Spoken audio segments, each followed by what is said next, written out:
discussing box monitor.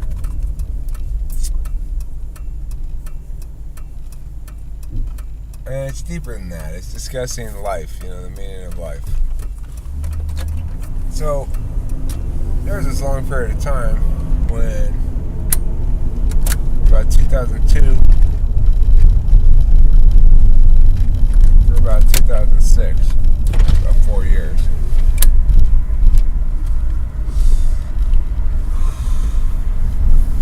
where I was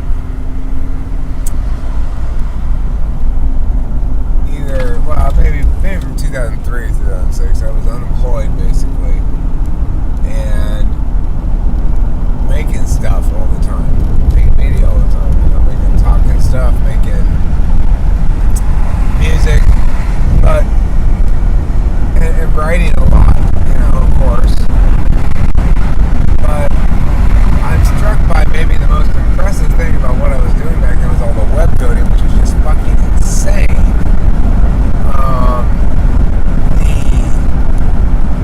It followed no understandable web design or anything like that. It was just me learning how to use the tools that I had, which were like Photoshop and Dreamweaver, and I don't remember what else I used. Photoshop and Dreamweaver mostly. Oh, Fireworks. I used Fireworks occasionally too.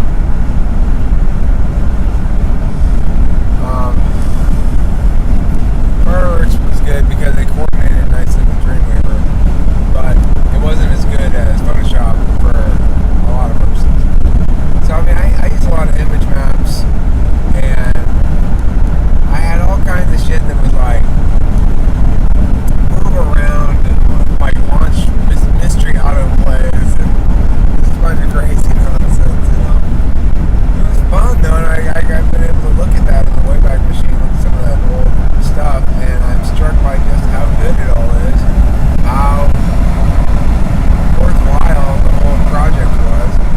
But what I've excised from my memory somehow is that really the bulk of the sort of useful media and engaging media that engaged with a population of people that we did was not popular legal stuff, it was box monitor stuff. I looked at it and right there that was completely lost in history, and had just, like I said, had this teeny little speck of space in my memory. Found the old files, or most of them, not all of them. Some of the great ones that I was looking for, none of them are great, but some of the ones that I really wanted to see, I can't find them.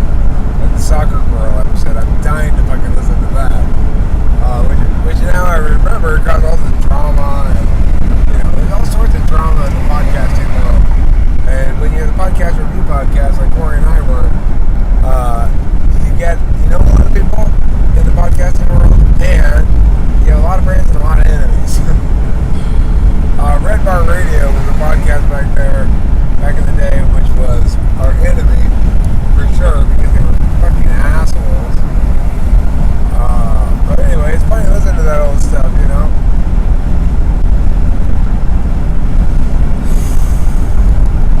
Perhaps most notable of the whole thing, however, is how good they all are. Yeah, we make some mistakes. Of course we make some mistakes. We're younger. We're too into like shocky stuff a little bit, but most of it's all straightforward art analysis stuff. We use the word art too much. If I were to do that now, I talk about media or a medium or maker work. I don't take anything nearly as seriously as I just did in terms of importance. I used to believe that there's those sort of differentiated levels of genius and importance and stuff. At least that, even while I may have been booing the word importance, it was embedded in my soul. Now I see that the importance is the same as the importance of the person making it.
making it all.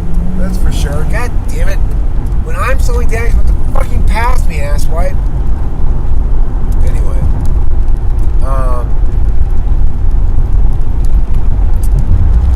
Because here's the deal. As human beings in this world, we have a duty to process data into meaning and to assist others in processing data into meaning as well.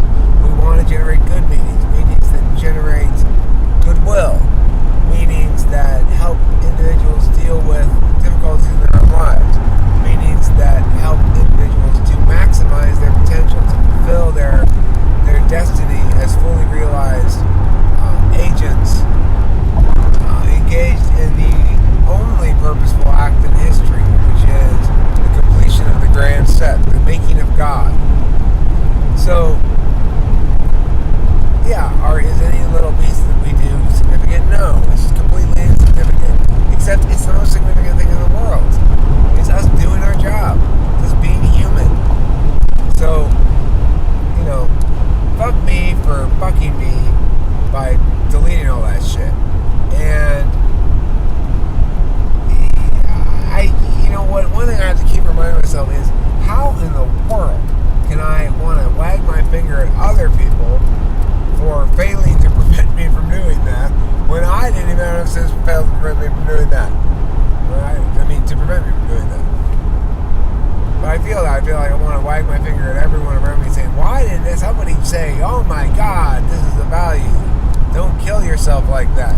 It's a value to you. I didn't.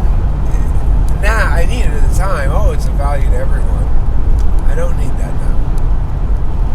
I just need to know that I care about myself. I love myself enough that I value what I do and what I make, and that it doesn't have to be great. And I can represent parts of myself that I'm not so proud of, and that's okay. And it's still better than not representing it. And that's how I take those parts of myself that I'm not so proud of and turn them into useful meaning. Turn them into how Eric gets better in life and becomes a better person and doesn't make mistakes again. They also are about how we have an opportunity there to forgive ourselves, right? Like, oh, I made a terrible art there. That was awful media. It made all kinds of mistakes, and I'm embarrassed, and I feel shame.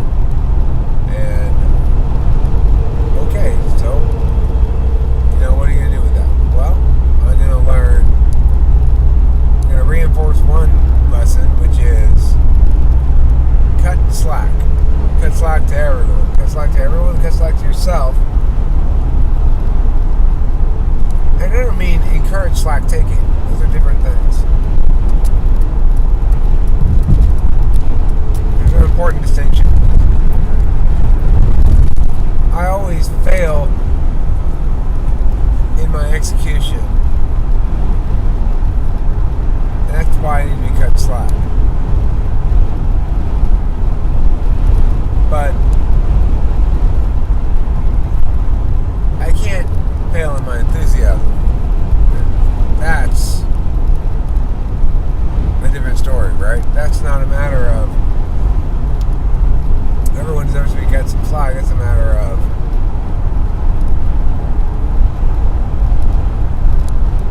I want pre-slack. You gotta set hard goals, be enthusiastic. You do that, then you get to cut slack. You get advanced slack, pre-slack. So, because it is risky. It's risky existing. That's what it is. We have these fairly fragile physical forms that can cause us physical pain and discomfort that will make our lives miserable and beyond any of the abstractions that we normally wallow around in nonstop. But the reality is, for most of us, we are wallowing in those abstractions nonstop. So my point is, existence is risky, and when we